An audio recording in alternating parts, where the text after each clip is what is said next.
La pause sémio, le podcast inspiré. Le temps d'une pause, je vous raconte mes recherches de sémiologue sur le corps, la mode et la beauté. De la méthode, de la curiosité et surtout l'envie de partager avec vous un autre regard sur le sens des textes, des images et des récits d'aujourd'hui. Épisode 7. Pensez la beauté. Pensez la beauté cosmétique. La beauté cosmétique, voilà un objet que j'étudie avec passion depuis 20 ans. Une thèse de doctorat sur les apparences corporelles, une série d'articles académiques sur la sémantique de la beauté, des conférences, et en parallèle, de nombreuses expertises en entreprise. On a beau connaître cet univers de sens de l'intérieur, il me semble difficile de ne pas être constamment surpris et dérouté par cet équilibre entre permanence et changement. Le même fond revient constamment, et pourtant, le renouveau est constant. Fascinant. Umberto Eco, Georges Vigarello, Philippe Perrault, Dominique Paquet, Véronique Naum-Grapp. Aux frontières de la sémiologie, il y a nombre d'auteurs et d'autrices qui cadrent ma réflexion sur la beauté. Et je vous invite à écouter leurs propos. L'histoire de la beauté, comme l'histoire de la laideur d'Umberto Eco, c'est fantastique. Mon propos concerne spécifiquement le présent de la beauté. Je ne suis pas historien. La beauté aujourd'hui, dans notre société, tel est mon objet. Je ne suis pas historien, je suis un sémiologue des mondes contemporains. Un jour, peut-être, je vous raconterai mes petites recherches sur les origines de la beauté cosmétique actuelle et sur la figure de Helena Rubinstein, incroyable pionnière des cosmétiques. Alors un jour, j'en parlerai, oui.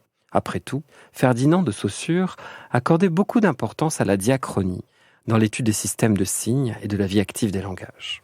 Aujourd'hui donc, l'univers des cosmétiques dans notre société m'interpelle du fait de son dynamisme et de sa vitalité, à la fois accessible, lisible, explicite, et pourtant toujours en perpétuel mouvement et comme résistant à l'analyse. Comment penser la beauté cosmétique ? Comment aborder et conceptualiser un domaine de la vie entre ordinaire et extraordinaire ? Comment penser, analyser et interpréter des représentations vives et agissantes, comme le dirait Ricoeur ? Avec un peu de sémiologie et de méthode, je vous propose de prendre un peu de hauteur et de plonger, de vous immerger dans ce champ palpitant que j'ai pu étudier en long, en large, en travers et toujours avec plaisir. La beauté cosmétique, tel est le sujet de ce 7e épisode de la pause sémio. Si j'ai envie de vous raconter mes recherches et certaines trouvailles directement liées à ma thèse de doctorat en sciences du langage, qui s'est faite sous la direction du professeur Jacques Fontagny, c'est parce que la question est revenue à moi. En général, après son doctorat, on a envie de tout sauf d'en reparler. Tourner la page et avancer vers de nouveaux sujets, voilà qui fait envie. Je constate que cette question de la beauté au prisme de la sémiologie suscite aujourd'hui l'intérêt. Et je trouve ça chouette de répondre à cette demande. Tout récemment, l'équipe de l'association des Young Professionals in Beauty m'a donné une carte blanche pour donner une conférence. Merci Mélissa Duhalde de m'avoir invité à raconter devant le public de votre communauté de jeunes professionnels comment un sémiologue porte le regard aujourd'hui sur la beauté cosmétique, en bien comme en mal. Commençons peut-être par les conclusions partagées le jour J. À mes yeux, la beauté cosmétique est avant toute chose une passion, avec ce que cela suppose d'irrationnel, de désir, d'ascenseur émotionnel. Avant d'être un business florissant ou une industrie solide, la beauté cosmétique révèle l'éventail des désirs humains qui agissent en sous-main au quotidien et qui montrent notre vulnérabilité, notre besoin de réassurance, notre envie de séduction. Prendre soin de sa beauté ou de sa jeunesse ne constitue pas seulement un impératif social auquel il faudrait d'une manière ou d'une autre se subordonner, parce qu'il le faut, parce que nous le valons bien. Il s'agit d'une passion humaine profondément investie affectivement et qui relève de ces douces vanités touchant aux apparences et à la présentation de soi. Dans nos sociétés, l'image cosmétique est à ce titre une manifestation omniprésente et entêtante de cette passion pour les techniques d'embellissement et de rajeunissement. Analysons ensemble des textes, des images, des produits, des pratiques, des habitudes, beaucoup de croyances, pour traiter une problématique qui me tient particulièrement à cœur et qui est au cœur de ce podcast. Comment tout cela s'incarne-t-il ? Comment faisons-nous corps et croyances avec la beauté cosmétique ? Le challenge ici, ce n'est certainement pas de mettre en perspective l'éventail des représentations, des significations et des évocations en jeu avec les cosmétiques. Non, le challenge est ailleurs. Le challenge, c'est bien de savoir comment le sujet est touché par ces représentations, ou pas. Le challenge est de savoir comment la valeur cosmétique devient sienne, ou pas. C'est une question de corps, réel et symbolique. Bref, c'est une question qui constitue le fil rouge de mes recherches sur le corps et le sens. La beauté ne renvoie pas à de simples contenus de représentation. Elle passe par des discours avec lesquels nous faisons corps et croyances, et qui agissent sur nous à notre corps défendant. Croyances et identité sont interdépendantes. Petit point essentiel quand même avant d'attaquer. Comment un sémiologue fait-il pour appréhender un tel univers de sens entre images, discours, textes et pratiques ? Ma réponse est simple. À question ouverte, investigation plurielle. Pour comprendre les logiques de structuration d'un ensemble de données aussi vaste que le souci de beauté et de séduction, je prends un chemin structuré et articulé. Entre les deux pôles, que sont les données textuelles et la pratique cosmétique qui se joue dans vos salles de bain, il se trouve toute une multitude d'objets aux substances langagières hétérogènes qui sont bien autre chose que des cotextes et qui sont strictement nécessaires à la compréhension de la beauté cosmétique. Je pense ainsi à l'image, au support des documents, je pense à tous les médias, je pense au produit cosmétique lui-même, je pense à la marque en tant qu'instance. Sans oublier le sens commun, le discours des usagers, les usages effectifs, individuels. Tous ces langages, ensemble, participent du même jeu des écritures sociales de la beauté. L'originalité de ma démarche est ainsi d'appréhender les données de l'analyse dans la perspective du jeu de ces circulations, afin d'assurer la continuité de l'analyse. C'est très important d'un point de vue épistémologique. Les représentations circulent de marques en médias, de blogs en opinions. Et c'est ce sens-là que j'étudie. Ce qui circule, ce qui reste, ce qui change. Le challenge, c'est ainsi d'identifier les paliers du discours pour savoir quand et où saisir le sens. En d'autres termes, il y a ce qu'on appelle en sémiologie des niveaux de pertinence de la beauté cosmétique. Le sémiologue distingue ainsi plusieurs niveaux de pertinence qui sont autant de paliers culturels, du plus élémentaire au plus complexe.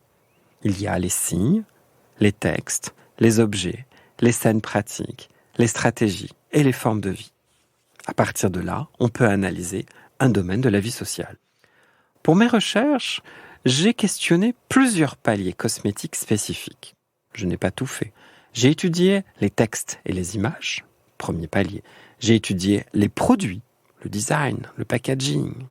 J'ai étudié les marques, j'ai étudié les médias et j'ai étudié les pratiques, en sachant que c'est précisément ma limite méthodologique, car je ne suis ni ethnologue ni anthropologue. Je tends vers les pratiques, mais ça n'est pas mon cœur d'expertise. Concrètement, chaque palier va être étudié en soi, de façon isolée, pour comprendre comment c'est structuré, ce qui est raconté, comment ça marche. Puis chaque palier va être étudié en synergie avec le palier N+1. C'est ainsi que l'on voit comment le sens s'enrichit, circule, se singularise. Pour vous raconter mes trouvailles, je vous propose de prendre un petit chemin de traverse et de parler des modalités. Pour étudier comment un discours vous touche au cœur, à votre corps, il suffit d'observer attentivement, dans les textes et les images, le jeu de construction modale du sujet.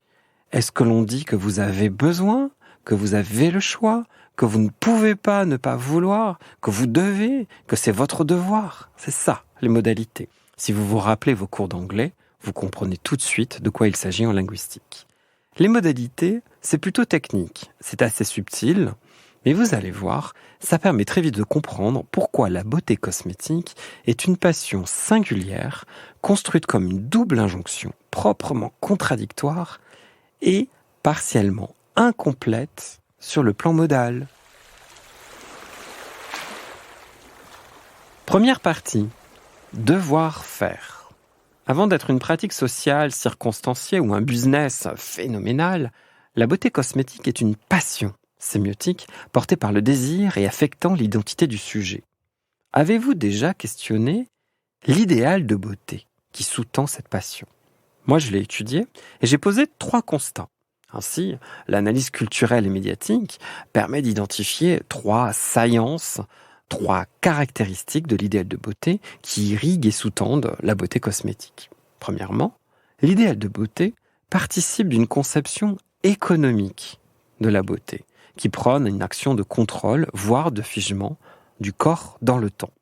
Il y a un capital de la beauté.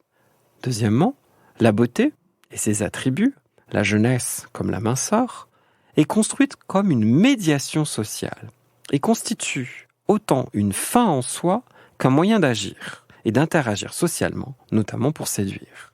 Une médiation, c'est donc un objet double. Dire que c'est une fin en soi, c'est dire qu'il y a un objet de valeur à acquérir et à maintenir. Mais dire que c'est à la fois un moyen d'agir, c'est montrer que l'objet de valeur est aussi ailleurs, qu'il y a déplacement, tension. Troisièmement, la quête paradoxale, à la fois désir et impératif de beauté, de jeunesse, conduit à une action d'embellissement et de rajeunissement.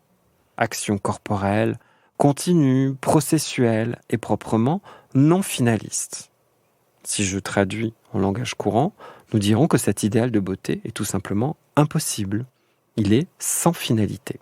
Autant l'idéal de beauté et de jeunesse est général et ne s'applique en tant que tel à aucun corps réel, autant le rajeunissement, qui en est la traduction, est une action concrète, discrète et spécifique qui s'applique à toute femme et à tout homme. Nous comprenons donc ainsi la logique du domaine. Parler de beauté, c'est en réalité promouvoir les processus d'embellissement et se focaliser sur un résultat à obtenir. Tout cela au nom d'une idée impossible. En termes de modalité, le devoir irrigue le propos constamment, les croyances. Dire qu'il faut souffrir pour être belle ou beau, c'est bien invoquer un devoir sous-jacent et se réfugier derrière. À bien y regarder de près, la modélisation par le devoir, dans les discours, ne se résume pas à un impératif catégorique de la beauté, une norme sociale. C'est plus profond. C'est un devoir existentiel qui irrigue tous les propos. Il faut être beau ou belle pour être séduisant. Car séduire, c'est être vivant. La beauté est une médiation, elle est double par nature. C'est une fin en soi qui s'impose et impose nombre d'actions. La beauté pour la jeunesse. Et c'est un moyen d'agir. La beauté permet autre chose, à savoir la séduction, l'expression de soi, la singularité, la norme, ce que l'on voudra. Pour le sémiologue qui s'intéresse à la vie active des langages, la jeunesse constitue une intrigue savoureuse en ce qui concerne la beauté. Les signifiants de la jeunesse n'ont que très peu varié dans le temps, des mythes et des grands récits littéraires aux médias contemporains. C'est assez amusant. C'est d'ailleurs la nature sémiotique de la jeunesse qui se révèle ici d'emblée. Idéal esthétique, cette jeunesse constitue un canon qui mêle étroitement 3 notions pivots. 1. La beauté, avec ses signifiants et sa matérialité. 2. La vitalité, du côté des signifiés et de l'immatérialité. Et 3. Le devenir, ce sont les valeurs. C'est la question de la projection dans le futur. L'intrigue de la jeunesse touche avant tout un corps frais et harmonieux, qui déborde d'énergie. C'est la vitalité qui irradie de la jeunesse et se traduit par l'énergie et l'éclat solaire dont les effets sont une passion subite, entre envoûtement et admiration. C'est psyché. Cette beauté au présent est une séduction contagieuse qui n'a besoin d'aucun artifice pour générer appétit, gourmandise, désir et amour. Le jour de la conférence, j'ai raconté ce point spécifique sur les dessous du devoir et de cette jeunesse et de cette beauté en proposant un parallèle avec le mythe d'Eros et de Thanatos. La beauté cosmétique impose Eros, car ce qui guette le sujet, c'est la mort, Thanatos. Deuxième partie, vouloir faire. Justement, pour sortir de l'impasse de l'idéalisme et ancrer la médiation cosmétique dans la pratique, dans les faits, il faut changer de niveau de pertinence. Médias, influenceurs et marques jouent ici un rôle. Du devoir absolu, on en vient au vouloir faire et au vouloir être. Il faut montrer la voie concrètement. Helena Rubinstein a pu écrire au siècle dernier « There are no ugly women, only lazy ones ». C'est terrible. C'est ainsi que l'on passe concrètement du devoir et d'une vision absolue de la beauté à une programmation de l'action, aussi intentionnelle qu'irrationnelle, aussi nécessaire que volontaire. Il faut impérativement vouloir être belle, vouloir être active, vouloir être beau. Et pour cela, on s'intéresse à l'embellissement, que l'on va rationaliser, programmer, séquencer, segmenter. L'état de beauté en soi, ou acquis, importe moins que les actions d'embellissement à accomplir. C'est là précisément que médias, blogs et marques participent à ce que j'appelle la fabrique de la folie. Dimension critique. Les dessous du discours cosmétique sont réellement problématiques. Et c'est une question de croyance insidieuse construite dans le temps. J'ai pu constater 4 actions concrètes qui structurent les discours cosmétiques et qui posent problème. Premièrement, l'injonction contradictoire. On nous parle de plaisir et on nous parle de contrôle. On nous parle de rajeunir, on nous parle de révéler sa puissance intérieure. Tout cela en même temps. Jolie contradiction. Deuxièmement, le morcellement du corps, pour discrétiser le réel et autoriser toutes les métamorphoses, toutes les manipulations, toutes les actions. Troisièmement, la maltraitance, en particulier des femmes, et la culpabilisation collective. Les images cosmétiques sont lisses, certes, mais elles sont d'une violence inouïe à l'égard des femmes en leur imposant un diktat. Quatrièmement, la surpromesse et le déni de réalité. Vous vous rappelez, plus belle aujourd'hui qu'à 20 ans, on aimerait y croire. Tout à l'heure, je suis tombé sur une publicité. Vivez pleinement votre âge. L'expérience est source de confiance, la science source de beauté. Franchement, c'est pas terrible. Et c'est plutôt inquiétant en termes d'imaginaire construit. Vous ne trouvez pas ?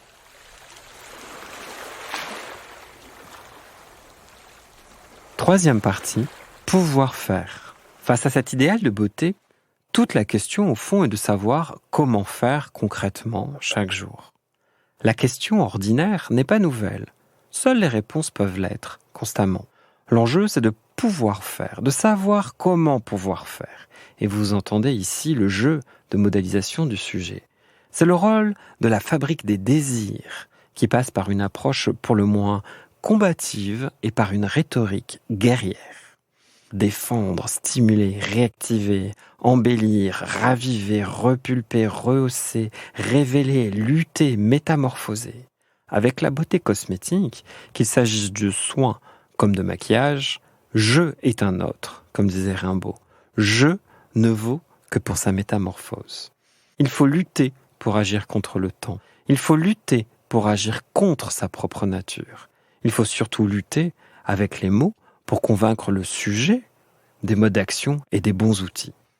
Pour caractériser cette focalisation sur le résultat à obtenir, sur le parcours à suivre, j'ai pu identifier 3 piliers de la rhétorique cosmétique qui conditionnent la pratique de la lecture et d'appréciation du résultat. Premièrement, la performance. Le primat de l'efficacité irrigue la beauté cosmétique. Deuxièmement, la nouveauté. Le primat du désir est essentiel. Troisièmement, la sensorialité. C'est le primat du plaisir. Performance, nouveauté et sensorialité sont les clés pour comprendre comment fonctionne la beauté cosmétique et nous touche au cœur au final. La nouveauté est une clé caractéristique de notre société de consommation. Certes, nous le savons depuis Baudrillard. La nouveauté est tellement importante que les marques doivent se renouveler constamment et qu'il faut même créer de nouvelles marques pour nourrir cette attention à la nouveauté, véritable attentisme. D'ailleurs, on essaie de nous faire croire que la nouveauté est toujours une révolution. Enfin, une marque qui ? Vous avez entendu cette formule saugrenue, opportuniste, caractéristique des startups et de certaines jeunes pousses. Pour la sensorialité, prenons juste un exemple et vous l'entendrez. Des slogans par exemple. Une expérience unique pour votre peau. Faites chaque jour l'expérience de sensation de plaisir et de bien-être total. C'est très clair, c'est partout. On essaie de dire qu'il y a de la peau et de la sensation parce que la sensation permet de parler de la performance en réalité. Omniprésente sur le plan iconique et fortement lexicalisée, ces 3 notions de performance, de nouveauté et de sensorialité sont en rapport direct avec la pratique même du soin et du maquillage. Ils instaurent 3 rapports distincts à la peau, par la cognition, par la passion et par la sensation. Dans cette focalisation sur l'action et son résultat, je constate que la performance est régie dans les faits par la nouveauté. La nouveauté est un driver. Comprenons que le discours de beauté se donne comme un discours pris et saisi dans le temps, où c'est le présent immédiat qui fait sens et dote de valeur les énoncés qui sont dès lors des énoncés hautement périssables. Il n'y a pas de mémoire, il n'y a pas d'héritage.